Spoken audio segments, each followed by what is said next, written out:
Good morning all of you. I welcome to you in Ascent online classes. अपना जो question number exercise 3.1 के question number 6 तक previous class में हो गए थे। आज अपन शुरू कर रहे हैं क्वेश्चन नंबर 7 से।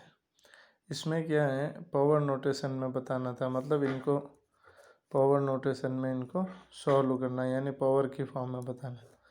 तो 5/2 की पावर 6 है इंटू 5/2 की पावर है 2। अब जब बेस सेम हो तो एक फार्मूला होता था a⁴m into a⁴n is equals to होता था a⁴m+n। मतलब बेस सेम हो तो पावर है जो ऐड हो जाती है। तो ऐसे कैसे, अब बेस इधर है 5/2, इधर भी है 5/2, तो इन दोनों की पावर क्या है, एक में 6 है और एक में 2 है, तो इन दोनों की पावर ऐड हो जाएगी, यानी क्या हो जाएगी 5/2 की होल पावर हो जाएगी कितनी, 8। ये हो जाएगा। तो इसमें अपने को पावर नोटेशन में बताना था, ये हो गया इनका पावर नोटेशन फॉर्म। फिर आगे वाले में पावर के ऊपर पावर दी हुई थी, तो उसमें क्या करना है अपने को, पावर के ऊपर जब पावर आती है तो उसका पावर का मल्टीप्लाई हो जाता है।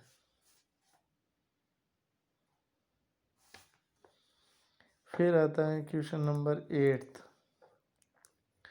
क्या कह रहा है, using the laws of exponential, laws of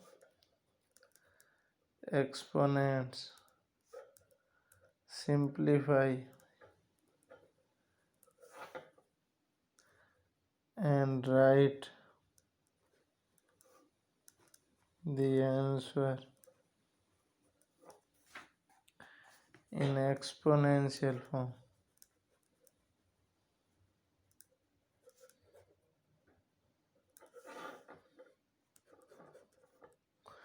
first है 2 की पावर 2 इंटू 2 की पावर 5 इंटू 2 की पावर 8। तो इस क्वेश्चन में भी क्या होगा, वही मेथड लगेगा, a⁴m into a⁴n is equals to होता था a⁴m+n, यानी 2 की पावर बेस सेम है, सब में 2 2 2 आ रहा है, तो ऐसी कंडीशन में पावर ऐड हो जाएगी, यानी 2 + 5 + 8, तो 2 की पावर हो जाएगी कितनी, 15। फिर जैसे इसी का ही थर्ड क्वेश्चन है, सॉरी जैसे सेकेंड है, 7/15 डिवाइडेड बाय 7 की पावर 10। तो जब डिवाइड में होता है तो एक फार्मूला लगता है a⁴n डिवाइडेड बाय a⁴n। तो इसमें फार्मूला लगता है a⁴m-n, यानी 7 की पावर है जो 15 माइनस हो जाएगा 10, तो आंसर आ जाएगा अपना 7 की power 5।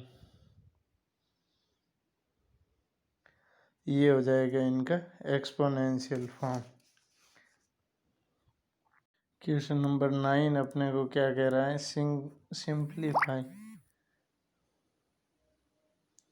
Simplify each of the following expression, each of the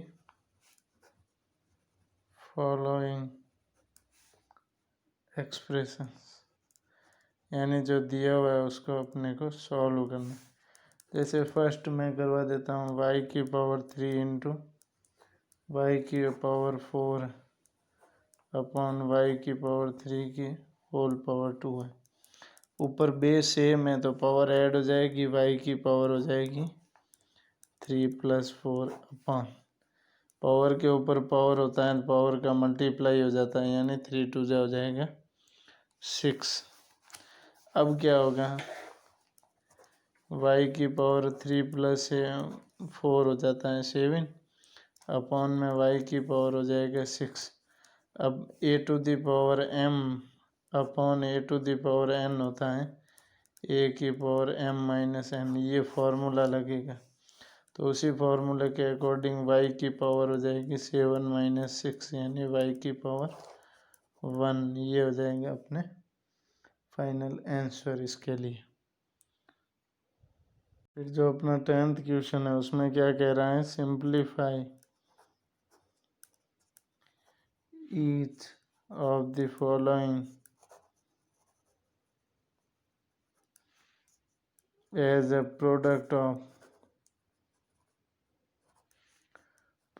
of their prime factor or only exponential form,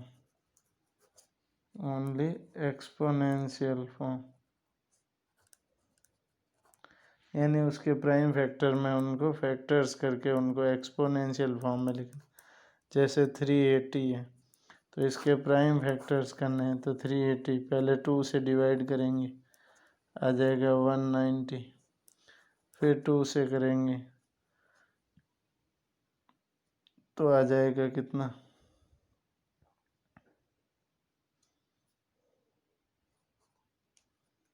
95, फिर 2 से तो ये हो नहीं रहा है, 5 से 3 से भी नहीं हो रहा है, 5 से करेंगे तो 5 1 जा 5, पीछे रह गया 4, 5 9 जा 45, फिर 19 से करेंगे 1, तो इसके फैक्टर्स क्या हो जाएंगे 2 इंटू 2 इंटू 5 इंटू 90।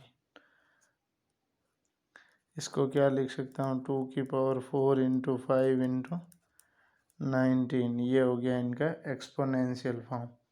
जो रिमेनिंग क्वेश्चंस हैं इन सब के वो आपको प्रैक्टिस करके हैं जो करने हैं। फिर जैसे अपना 11th क्वेश्चन, सॉरी 10th हो गया था, 11th क्वेश्चन।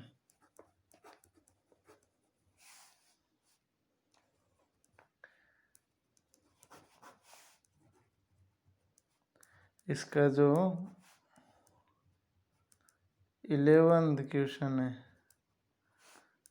क्वेश्चन नंबर 11, उसमें क्या कह रहा है ट्रू फॉल्स बताना है। स्टेट ट्रू और false after giving proper justification, यानी उसको सॉल्व करके और ट्रू है या फॉल है ये अपने को बताना है। तो मतलब क्या करना है अपने को, जैसे फर्स्ट दिया हुआ है 3 की पावर 5 इज ग्रेटर देन 5 की पावर 3।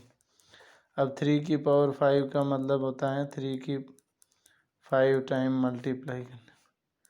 5 की पावर 3 का मतलब होता है 5 को 3 टाइम मल्टीप्लाई करने, जो आएगा वो नंबर। तो क्या हो जाएगा 3 3 जा 9, 9 3 जा 27, 3 जा 81, 3 जा हो जाएगा 243।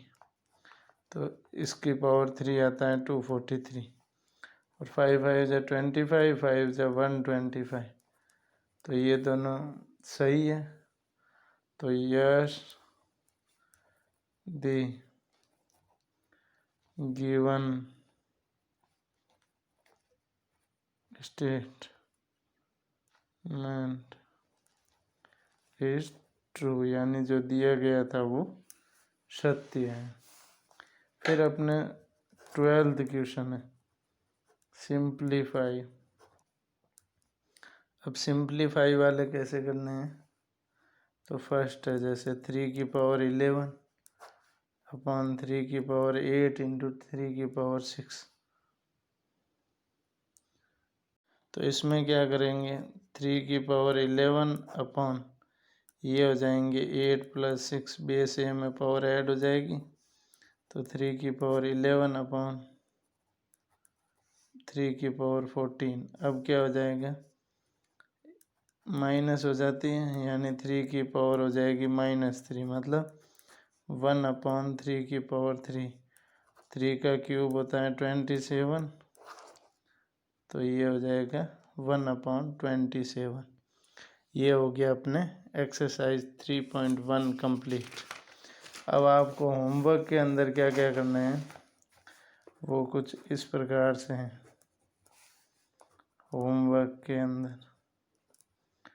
होमवर्क में एक्सरसाइज जो आपके 3.1 चल रही थी उसके अंदर क्या करोगे,